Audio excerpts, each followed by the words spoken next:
성령께서 심령을 주장하여 주시옵시고, 오늘도 아버지 하나님의 부족한 종을 오직 주님의 도구로만 쓰임받게 하여 주셔서 주님이 하시고 싶은 말씀을 전할 수 있는 주님의 통로가 되게 하여 주옵소서. 오늘도 예배를 방해하는 악한 세력은 예수의 이름으로 묶어 주옵시고, 오직 주의 성령과 능력만 나타나는 복되고 귀한 시간 되게 하여 주옵소서. 주여 붙잡아 주시옵소서. 감사하며 살아계신 우리 주 예수 그리스도의 이름으로 간절히 기도 올려옵나이다. 아멘. 메리 크리스마스. 주의 이름으로 환영하고 사랑하고 축복합니다. 이 성탄절 예배 설교를 준비하면서 왜 이렇게 힘이 드는지, 오늘 아침에도 왜 이렇게 제가 힘이 드는지 아주 여러 가지로 곤욕을 치렀습니다만 성령님께서 붙잡아 주실 줄로 믿습니다. 온 백성에게 큰 기쁨을 미친 것이 성탄절입니다. 하나님께서 금년 성탄절에는 여러분에게 남다른 은혜와 사랑과 긍휼과 축복이 있는 복된 성탄절이 되어지게 하여 주시기를 주의 이름으로 소원합니다. 캐나다에 있는 전사은 집사님도 복되고 즐거운 성탄절 보내시기를 바랍니다. 자, 누가복음에 보면 들판에서 양떼를 돌보던 이 목동들에게 천사가 나타났습니다. 그러면서 온 백성에게 미칠 큰 기쁜 소식, 예수 그리스도의 탄생을 알렸습니다. 여기서 온 백성들에게 그랬습니다만, 여기서 온 백성이라는 것은 누구나입니다. 어느 나라 민족이든, 피부의 색깔이 뭐든, 어린아이든 어른이든 어떤 배경에 있든 어떤 환경에 있든 예수님의 탄생은 그들에게 놀라운 기쁜 소식이라는 겁니다. 그러면 예수님의 탄생이 왜 그렇게 온 백성에게 놀라운 기쁜 소식인가는 천사가 요셉에게 해주는 말을 통해서 우리는 알 수가 있습니다. 요셉은 다윗의 자손으로서 매우 신실한 청년이었습니다. 마리아와 정혼을 했습니다. 그런데 어느 날 마리아가 임신했다는 소식을 듣게 됩니다. 아주 배신감 또는 어떤 그런 걸 느낄 수도 있겠죠. 그래서 좀 당황하고 있는 판국인데, 그래도 이 요셉은 신실한 사람이라 만약 이것이 밖으로 드러나면 마리아에게 어려운 일이 생길까 싶어서 조용히 끊으려고 했습니다. 근데 그때 천사가 와서 요셉에게 얘기를 합니다. 요셉아, 네 아내 마리아를 데려오기를 무서워하지 말라. 그에게 잉태된 것은 성령으로 잉태된 것이다. 마리아 임신이 성령의 임신이라는 사실을 말해준 겁니다. 그리고 이름을 정해줍니다. 이름은 예수라 하라. 그가 온 백성을 죄에서 구원하실 자이십니다. 그리스도가 나타나셨다는 겁니다.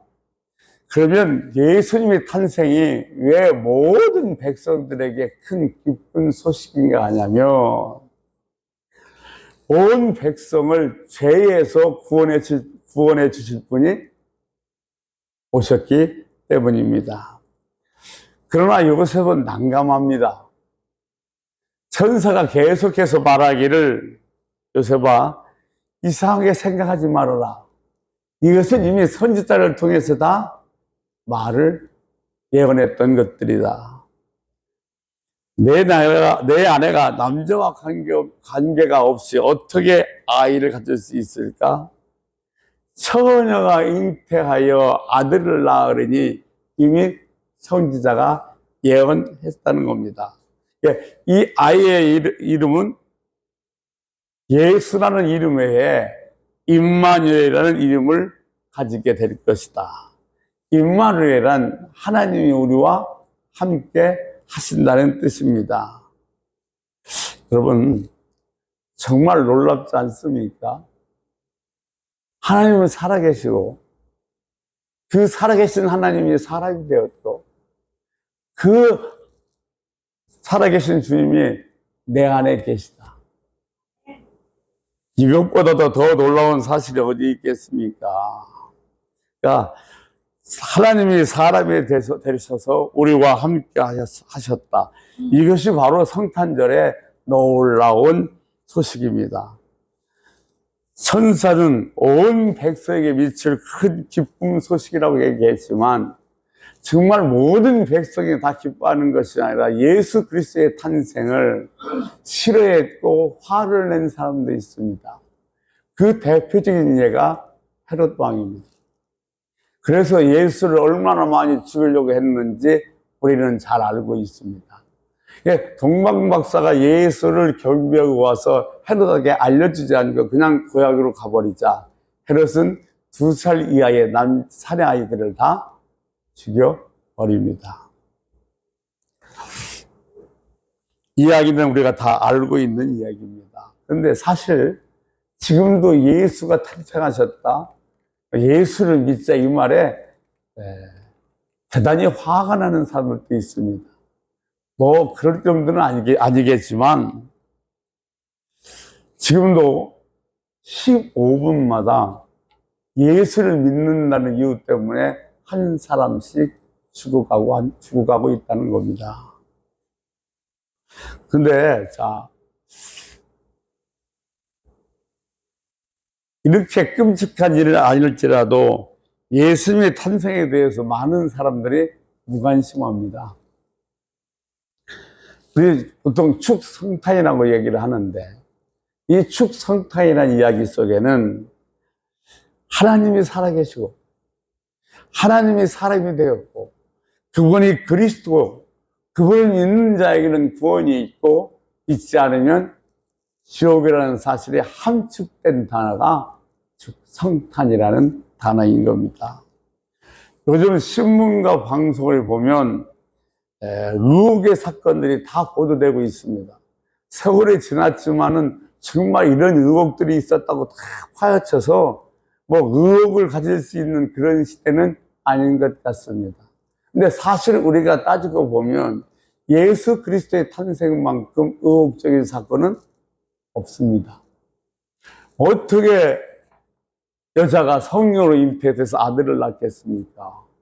그런데 이걸 가지고 누가 트집을 잡거나 아니면 뭐 검사가 이걸 뭐 고소를 하거나 그런 일이 없어요.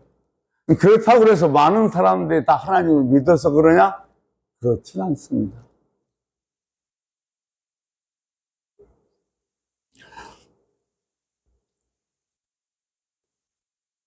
왜 그러냐면 그들의 마음속에는 하나님 두기를 싫어하기 때문에 그렇습니다.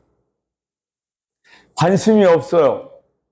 왜냐하면 만약에 하나님이 살아계시다 그런다면 나는 내 마음대로 못 살아요.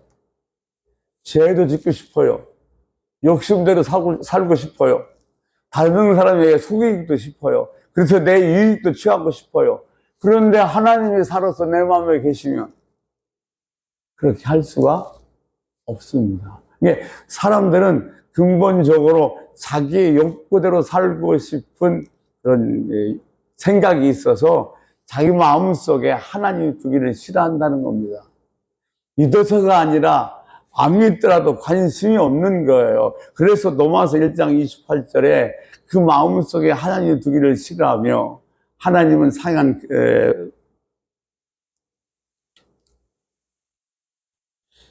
상실한 마음 그대로 두셨다고 이야기하고 계십니다. 사람이 하나님에 대해서 믿기를 싫어합니다. 왜냐하면 내가 하고 싶은 것을 마음대로 할 수 있으니까.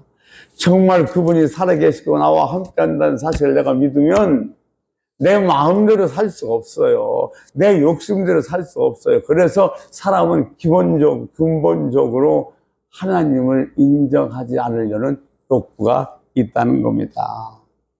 사실 우리가 귀를 기울여서 정말 진정한 마음으로 복음을 듣고 말씀을 듣는다면 상당히 많은 사람들이 예수를 믿고 구원받게 될 것입니다.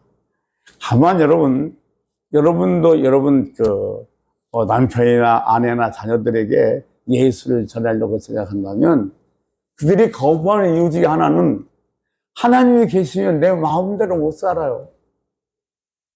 죄 짓고 못 살아요. 그러니까 거부할 수밖에 없어요. 그래서 인간은 마음속에 하나님의 보기를 싫어하고 하나님은 상실한 가움을 그대로 두셨다고 로마서에서 이야기를 하고 있는 겁니다.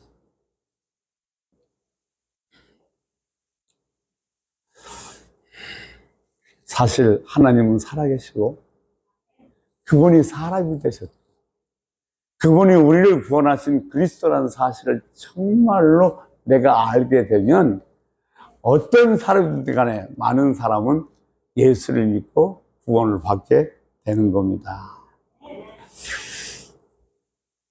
이병국이라는 선교사님이 있습니다. 이분이 잠비아에서 선교 사역을 하고 있는데 그분이 이런 얘기를 해요. 거기는 무슬림입니다. 마음대로 복음을 전할 수도 없고 또 말씀도 가르칠 수는 없습니다.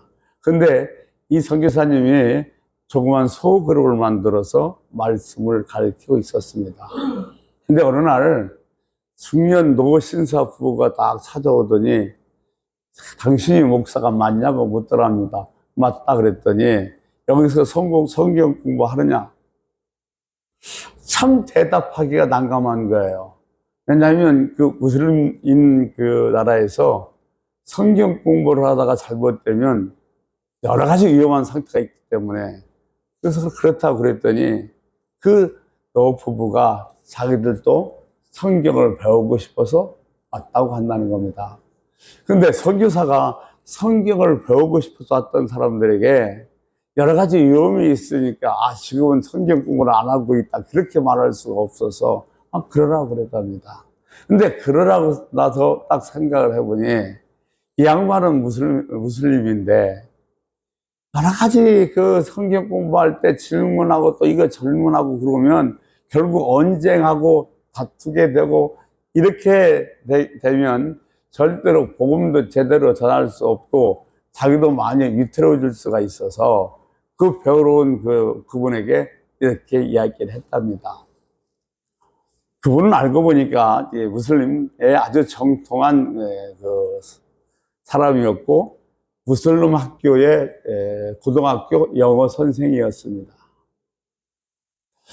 그래서 이거 서로 이게 교리 때문에 논쟁하면 시끄러지고 어려워지니까 이 선교사가 신사에게 이렇게 얘기했습니다. 당신은 말씀을 배우러 왔고 나는 말씀을 가르치는 사람이니까 나는 선생이고 당신은 학생이죠. 맞죠? 그랬더니 자기도 선생이니까 맞습니다. 근데 그러면 가르치는 데 있어서는 그 가르치는 방법은 누가 선택하냐면 선생이 선택하지 않습니다. 그러니까 내가 내 방법으로 성경을 가르치겠습니다. 그러시죠. 고개를 끄덕끄덕거려요. 근데 저는 제 성경 공부 시간엔 절대로 질문을 받지 않습니다. 그러나 반드시 다 공부가 끝나면 질문 시간을 드리겠습니다. 그랬더니 한참 생각하더니 그러겠다고 얘기를 하더랍니다. 그래서 이제 사형리를 가지고 성경 공부를 시작했는데 이 사형리라는 것은 CCC 대학 선교에서 조만 소책자로 만들어서 간단하고 빨리 전도할 수 있는 그런 책자가 사형리입니다. 근데 이 사형리의 내용을 잠깐만 간단하게 소개하면 첫 번째, 하나님은 우리를 사랑하고 우리에 대한 계획을 갖고 있다는 겁니다. 두 번째는 사람은 지금 죄를 지어서 하나님의 사랑과 하나님의 계획을 알지 못하다는 겁니다. 세 번째는 그리스도만이 우리들의 죄를 사해 줄 수 있다는 겁니다. 네 번째는 우리 각자가 다 주님을 우리 구주로 영접하고 내 마음의 주인으로 모셔야 한다는 것. 이것이 네 가지 영리입니다. 영리를 가지고 성경 공부를 하는 거죠. 그래서 이제 1시간이 끝났습니다. 오늘은 질문 안 받습니다. 그랬어요. 그랬더니 이만큼 나와서 가더래요. 두 번째 날이 됐습니다. 근데 표정을 보니까 뭔가 막 얘기하고 싶어서 못 견딜 표정이고, 이 노트에 대한 뭔가를 막 부지런히 메모를 해왔더래요.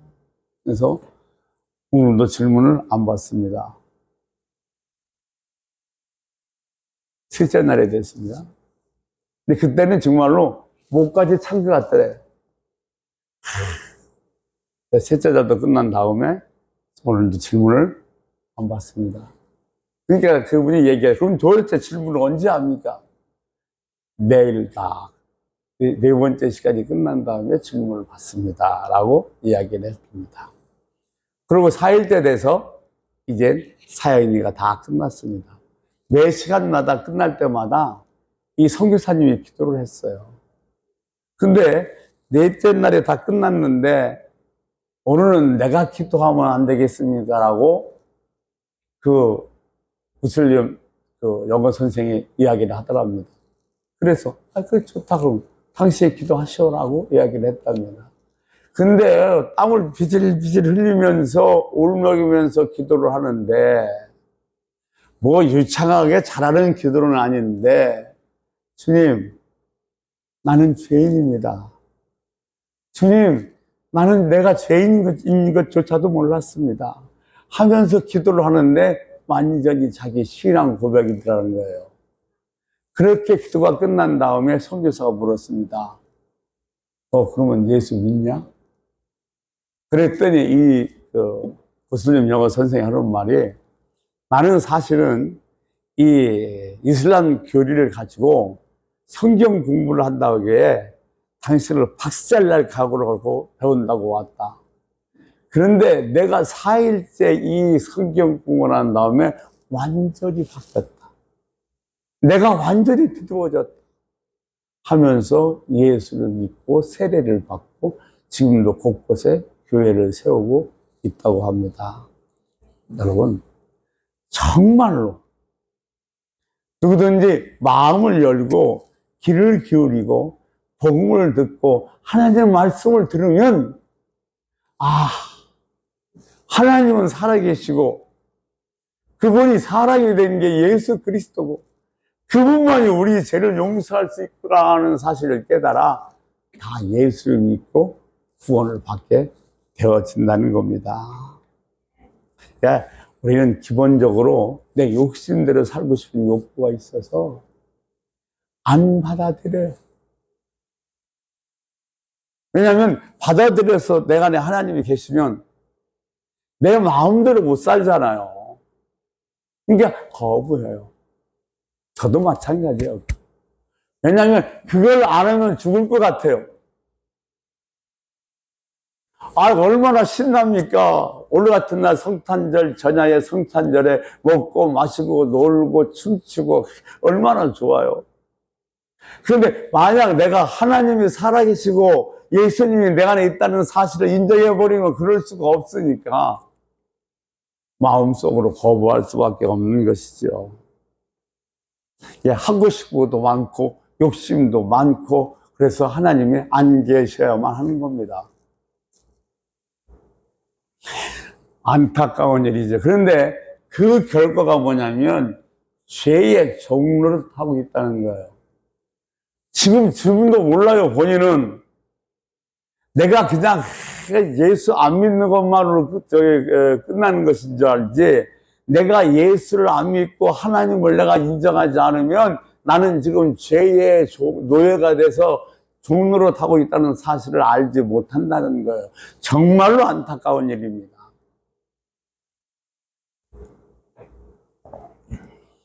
염려, 두려움, 거짓말 또는 뒤에서 험담 이렇게 하면서 정말로 말할 수 없는 지옥 같은 삶을 살아가는 게 현재 믿지 않는 많은 사람들의 삶이에요. 꼭 죽어서만 지옥 가는 것이 아니라 내가 현재 여기서 살고 있는 삶이 지옥 같은 삶이라는 사실을 모른다는 것은 얼마나 안타까운 일인지 몰라요. 주님은요, 우리 모두를 사랑하신 줄을 믿습니다. 그래서 사랑하기에 나를 그렇게 배척하고 나를 마음속에 두기를 싫어하는 그도 사랑해서 그에게 수없이 경고를 보내요. 그건 자동차를 운전하거나 아니면 기계를 운전하다가 경고등이 켜지면 빨리 서서 재점검해야 돼요. 경고등을 무시하다가는 고장이 나든지 사고가 나든지 차가 망가집니다. 그러니까 지금도 우리가 믿지 않는 자를 위해서 기도할 때 하나님이 지금도 그를 사랑해서 수없이 경고음을 환경으로 말씀으로 사람을 통해서 보냈는데 못 듣고 못 느끼고 있으니 문제인 거예요.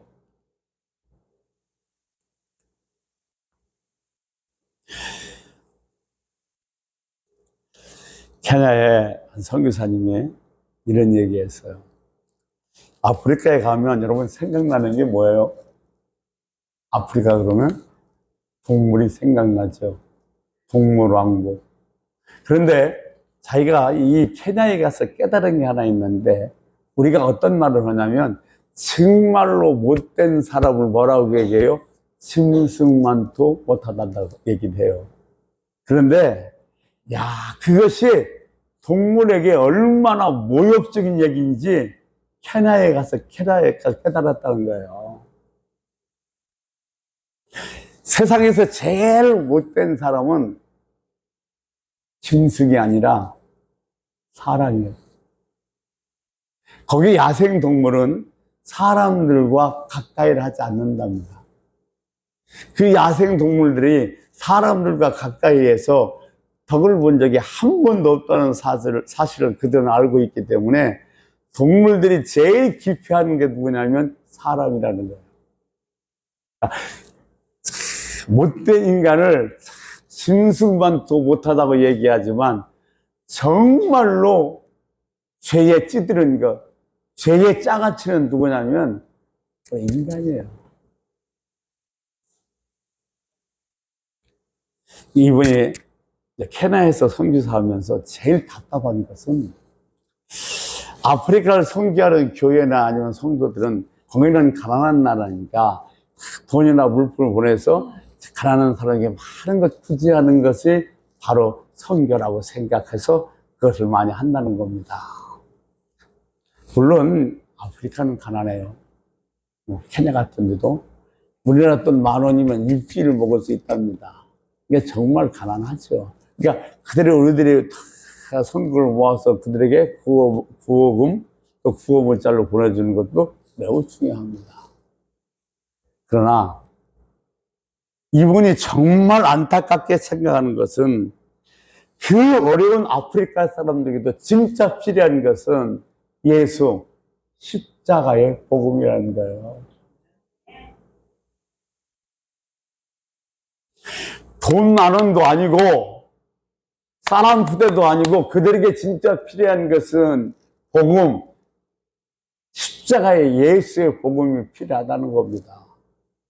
여러분, 세상에 많은 나라들이 있어요.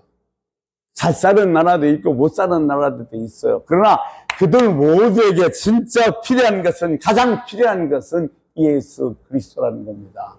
그래서 그 선교사가 이렇게 얘기해요. 이 아프리카도 정말 중요한 것은 구제가 아니라 구원이다.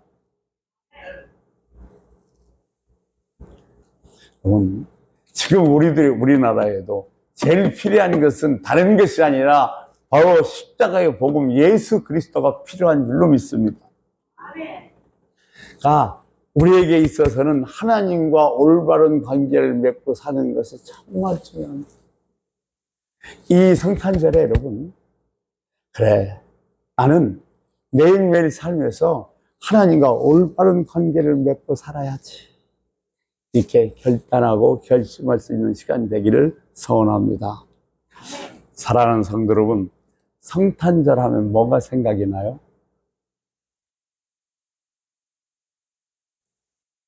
선물이죠. 선물 주고받잖아요.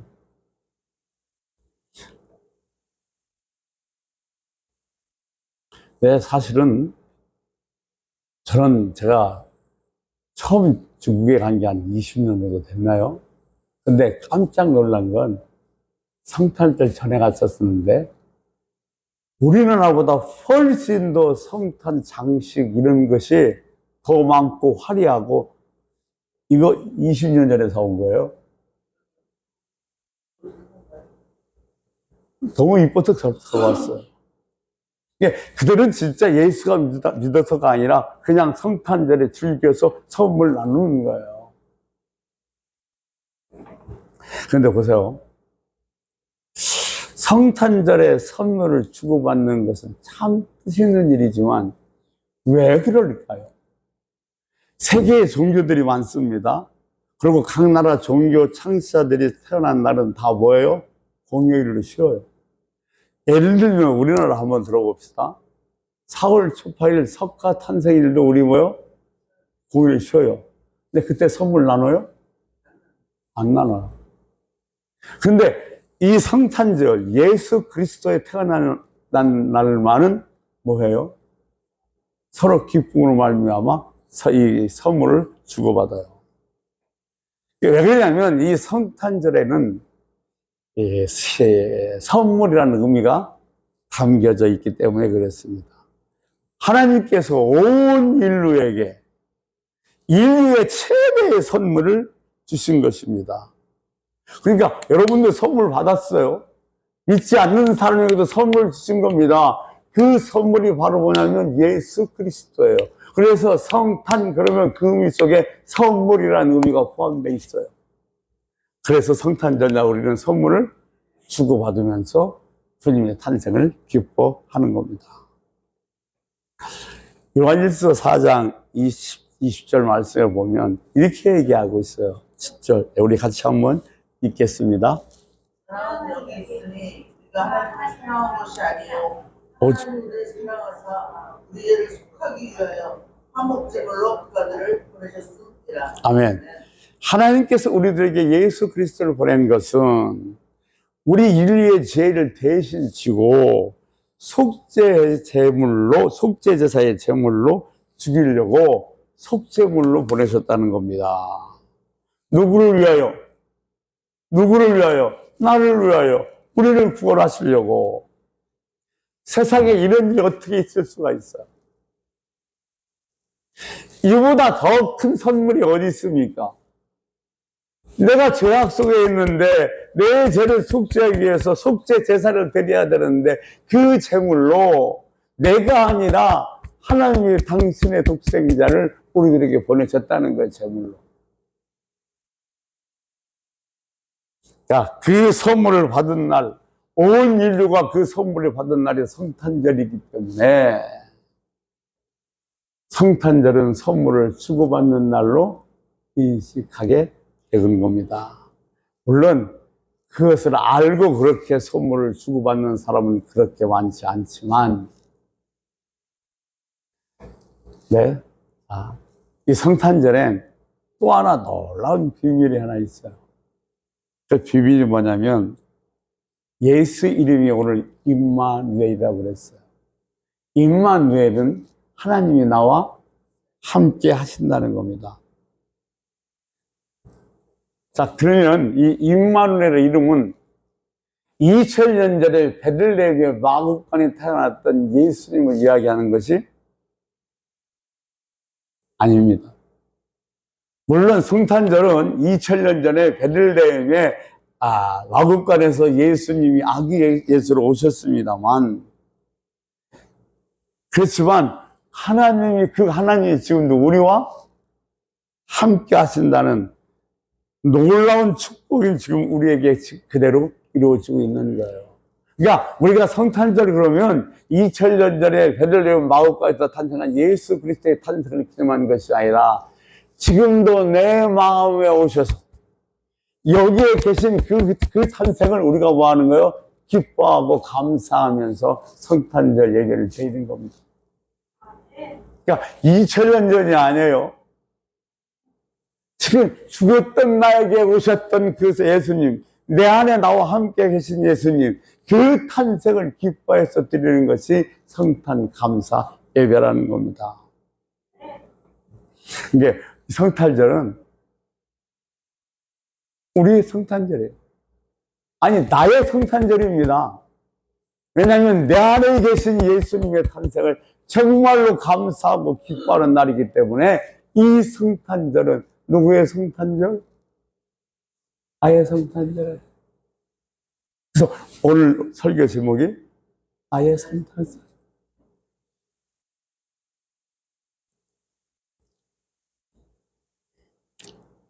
제가요, 이 성탄절을 맞이해서 여러분에게 이 조그만 선물이라도 하나 하려고 좀 자녀로 돈을 모았어요. 모았는데, 제가 유명한 목사도 아니거든요. 근데, 곧장 교도소에서 편지가 와요. 힘들고 어려우니 목사님 좀, 도와주십시오. 검정고시 하려고 하는데 책이라도 사서 보내십시오. 그런 편지가 와요. 근데, 내가 없으면 할 수 없는데, 여러분에게 선물 좀 하려고 조금씩 모아놓은 돈이 있으니까, 그것을 거기에다 보내줘야 되겠다 생각을 해서, 얼마 전에 와서, 여러분 선물 대신 글을 보냈습니다, 제가.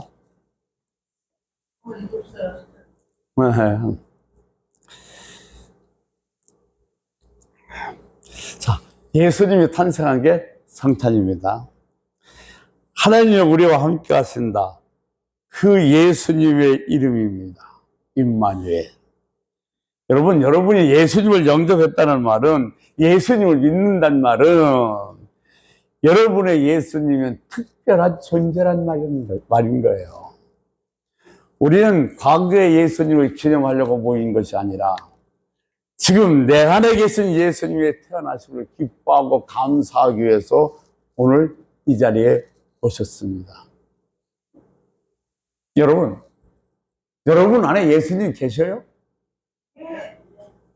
믿음입니다.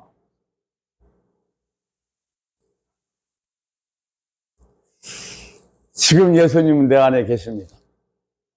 그 예수님의 탄생일입니다. 오늘이. 이걸 정말 믿느냐는 말이에요. 아무리 강조를 해도 더 강조하고 싶은 게 우리 믿음인데, 제가 이 얘기 한번 드리면서 말씀 마칠게요. 한번 믿음에 대해서 잘 생각 좀 해보십시오. 맥스 루켄드라는 사람이신 성탄절의 캔들이라는 어른을 위한 그런 동화가 있습니다. 어른들이란 동화예요. 맥스 투켄드라는 사람이 쓴 건데 그 책이 재미있어요. 잠깐만 이걸 소개해드리면, 영국 그레드스톤이라는 마을엔 사람들에게 되어진 이야기를 소설로 만들었던 건데, 그 마을엔 25년 만에 한 번씩 천사가 나타나서 에드워드라는 사람이, 초를 만드는 사람이 나타나서 초 하나에 불을 붙여준다는 겁니다. 그러면 그 초를 가진 사람은 그 초에 불을 켜놓고 기도를 하면 무슨 기도든지 다 들어준다는, 기적이 일어난다는 전설 같은 이야기가 그 마을에서 있었고, 마을 사람들이 종종 얘기를 한다고 합니다. 이게 매년 25년 만에 한 번씩 있는 날인데, 자, 그 25년 때 되는 그날이 됐어요. 그 마을 사람들은 내가 그 천사가 지었던, 불 붙였던 양초를 가질 수만 있다면 내 모든 소원이 다 이루어지니 얼마나 좋겠냐. 오늘 이번엔 금년에는 내가 그 양초를 받았으면 좋겠다는 소박한 바람들을 갖고 있었습니다. 근데 이 마을에 목사님이 새로 한 분 오셨어요. 오래 전통을 가지고 믿음을 가진 집안에서 태어났고 옥스퍼드 대학을 나온 젊은이 엘리트입니다. 리치민트라는 이 목사님은 젊은 목사에 불구하고 이 마을에 부임하셔서 이 이야기를 들었어요. 근데 이야기를 미신 같은 얘기라고 무시해 버리셨습니다. 그런데 자, 25년째 그 운명의 날이 다가오고 있는데 마을 사람들은 에드워드가 만든 그 부부에게, 양치를 만드는 부부에게 자기의 어려운 사정을 얘기하면서 금년에는 그 초를 나에게 달라고 많은 사람들이 부탁을 합니다. 자, 이제 이 에드워드 부부는 고민에 빠집니다. 사정이 다 딱해요. 근데 이 기적의 양초를 누구에게 줘야 되나? 근데 여지없이 천사가 나타나서 선반 위에다가 초를 쫙 놨는데 초 하나를 들리고 거기다가 불을 붙였다가 놨습니다. 그래서 선반에 있었을 때, 지금 천사가 들었던 초가 어떤 초인지 알고 있습니다. 근데 이제 막 지나고 나서 한 사람이 찾아와서 아주 놀라운 그 슬픈 사연을 얘기해요. 그래서 그 초를 자기에게 달라고 합니다. 마음이 너무너무 아팠던 이 에드워드는 그 초를 그 사람에게, 그 마을 사람에게 주려고 일어나서 초를 딱 집을 넣다가 사고가 발생했어요. 툭 건드리는 바람에 그 초가 다 우르르 떨어져 버린 겁니다. 선만에 있을 때는 천사가 지은 초가 어떤 초인지 알고 있었는데 떨어져서 다 한꺼번에 섞여버리니까 어떤 초가 천사가 잡은 초인지를 알 수가 없어요. 그러자 그 푸대에서 초를 하나 꺼내서 그 사람에게 줬어요. 이가 바로 그 초입니다. 아무래도 말씀하지 마시고 촛불 켜고 기도하십시오.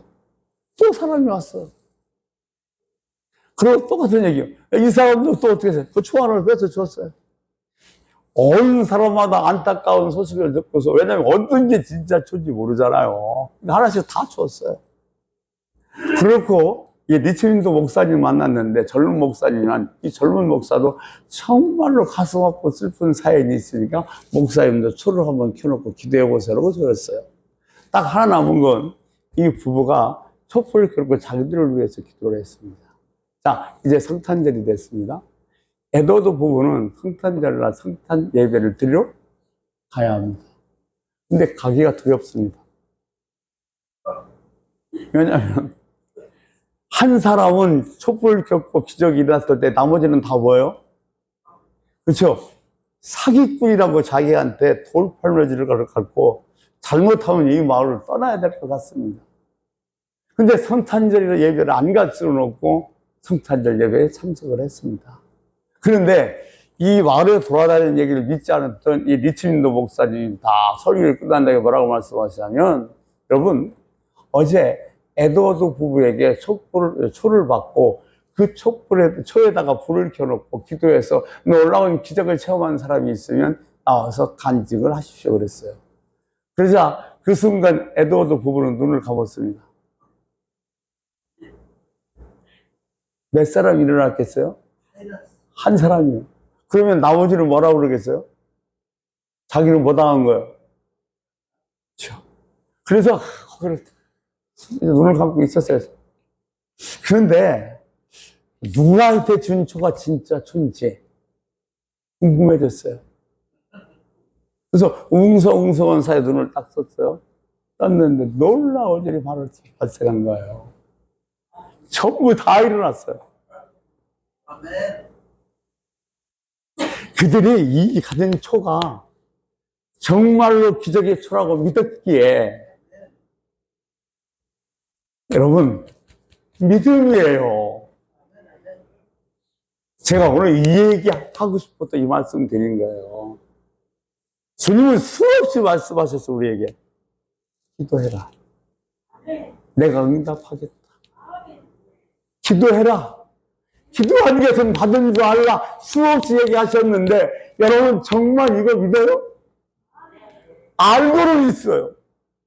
알아요. 네, 믿진 않아요. 사랑하는 성도 여러분, 우리 이 믿음 가져야 돼요. 내 기도는 반드시 응답될 거야. 아니요.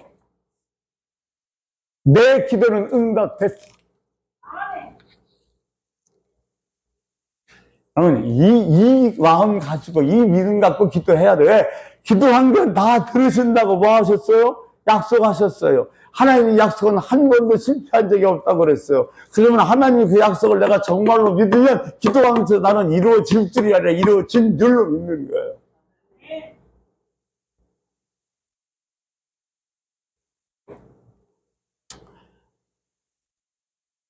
여러분, 우리 안에 예수님이 계시다는 얘기는 수없이 들었어요. 알아요. 네, 정말 믿습니까? 참 달라요. 아는 거하고 믿는 거하고는. 분명히 예수님이 우리 안에 계신다고 그랬어요. 살아 계셔서 우리들에게 말씀도 하셔요. 그분이 우리 심령에 말씀하시면 우리는 주의 음성 듣는 거예요. 그런데 그것만 알고 있으면 내 안에서 살아서 역사하시는 주님의 역사를 우리가 만날 수가 없는 겁니다. 아는 것이 아니라 믿읍시다.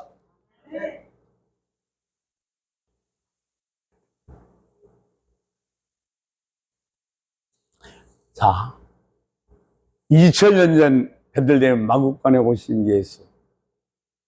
그 예수가 지금도가 내 안에 와 계시다. 내 안에서 와 계신 예수 그리스도의 탄생을 기념하고 감사하기 위해서 드리는 예배가 이 성탄 예배인 줄로 믿습니다. 여러분, 주님 사랑합니다. 주님 사랑해요. 내 삶을 온전히 드립니다. 이렇게 고백할 수 있는 저와 여러분이 되시기를 축원합니다. 그러니까 이 성탄절에 여러분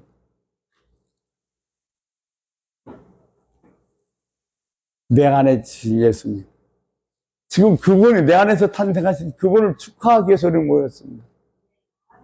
그분에게 우리 그런 결심하는 이 예배가 돼야 돼요. 주님 사랑해요. 정말 사랑합니다. 그 주님에게 내 삶 전부를 드리겠습니다. 이렇게 고백하는 성탄절 되기를 주의 이름으로 축원합니다. 아멘. 내 성탄절이다. 내 가정의 성탄절이다. 내 인생의 성탄절이다. 그런 성탄절이 되시길 축원합니다.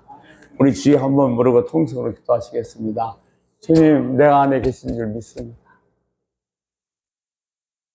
이 믿음을 가지고 뭘 하든지 주님의 기적을 체험할 수 있는 우리가 되게 하며, 오늘 성탄절은 나의 성탄절입니다라는 고백으로 주께 선포하는 기도하도록 하겠습니다. 우리 주여 한번 부르고 통성으로 기도하시겠습니다. 주여! 오늘 살아계신 아버지 하나님, 성령님께서 우리 마음에 임하시고 그가 우리 삶을 날마다 인도하며 말씀하시는 줄을 믿습니다.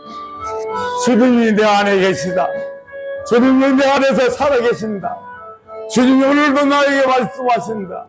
아는 것이 아니라 믿음으로 말미암아 내가 기도하는 것마다, 내가 주 앞에 고백하는 것마다 이루어질 것이 아니라 이루어진 줄로 믿고 사는 그런 진정한 믿음을 소유하는 그런 믿음의 소유자가 되겠다고 고백하여 결단하는 귀한 성탄절이 되게 하여 주시옵소서. 감사합니다. 감사합니다. 주님, 내 안에 오십시오. 내가 주님을 원합니다.